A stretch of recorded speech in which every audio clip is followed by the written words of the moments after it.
answer that in theory. I'll tell you what I told my son.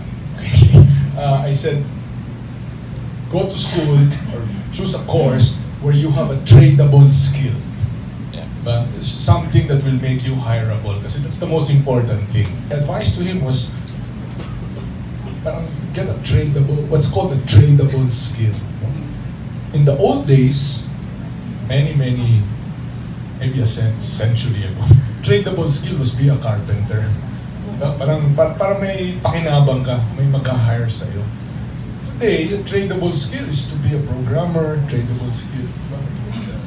So, be an engineer, be a draftsman. So that's the first thing. The second thing is, maybe equally important, is English. You know, with Netflix, with the other services, just exposure to English is very important. Because, pag winurse, still in the voice space, no? Pag winurse ka na nung kausap mo, at hindi mo nakuha, di ba? The calls are monitored, di ba? You're supposed to take care of a client in so many minutes. You're supposed to get through certain steps in so many minutes. So just familiarity with English is very, kahit sa YouTube, kahit sa, you know, all these services, just be very familiar with English. And the last thing is, I'm not discouraging education, but I recognize Gab sa audience. So nakilala ko si Gab. Gab did not finish college, high school, no? Gab. But he, you know, he had native intelligence. He applied himself. He took training. He moved up from agent to supervisor to, you know, sort of management.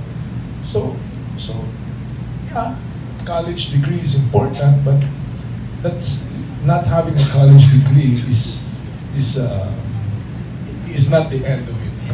There's no job na call center job or BPO job. Kasi kung titingnan nyo, business process outsource, ibig sabihin, yung mga gawain sa negosyo, accounting, human resource, planning, etc., yun ang mga business processes na ina-outsource sa atin.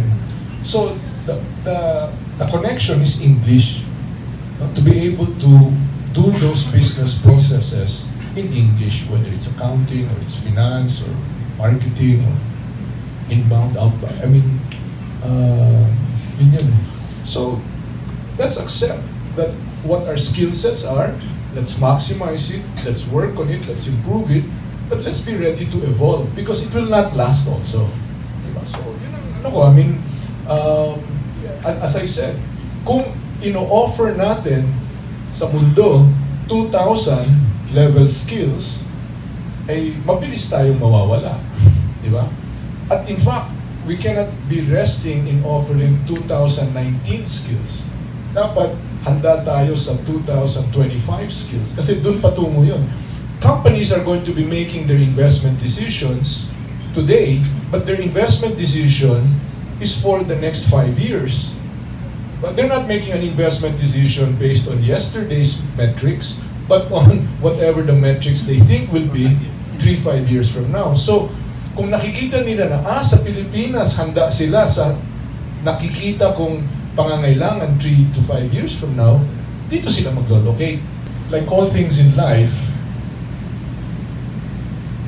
what we have in the BPO call center IT space is really the product of the hard work of those who are a part of it. It's the Filipinos who made this happen. It's the Filipinos who are responsible for this success.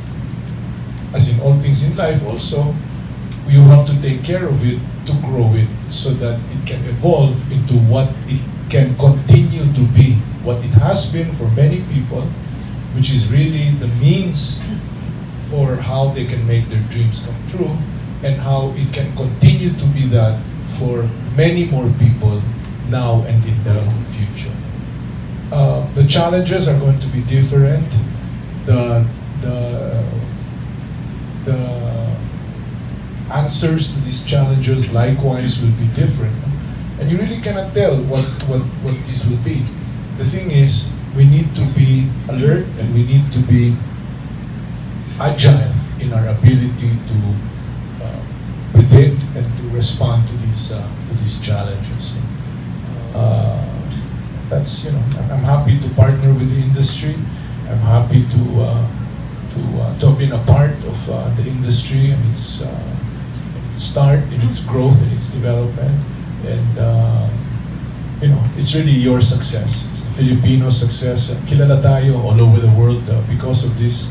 And it's one of the reasons why matayog ang tayog ng ating bansa. It's because of you and your success. Congratulations. And, before we end, let me just share a minute of a personal plea. I've worked with government. Mar has been in government. One of the things, very difficult thing that you may not be aware of, there are many competing interests in government. There are interests in finance, BPI is one interest, BPO is one interest, agriculture is one interest. All these are, they have daily battles within government. I'm speaking to you now as a voter. You need a champion in the BPO industry in government. Someone who knows your needs, someone who knows your concerns. It can only take someone who knows inside out like what the BPO industry is so that he can champion and fight for your cause. There are many threats besetting the BPO industry. However, there are also many opportunities. Someone who knows what the threats are and someone who knows the solutions to those threats.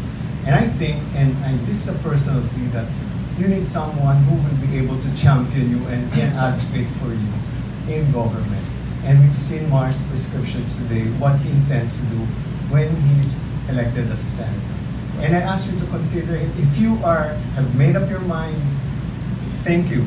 If you are still considering, listen to what he said tonight, and see that as a BPO, member of the BPO industry, can he advance my needs? Can he advance the BPO industry? And I sincerely believe that tonight you've seen how Mar can respond to the concerns and threats and opportunities of the BPO industry. So, as ending, may I ask you to consider Mar, and this is my personal plea, not him, but personal plea to consider him. And also, by the way, in closing, congratulations Mar for Pepe and Pilar for the Thank you very much.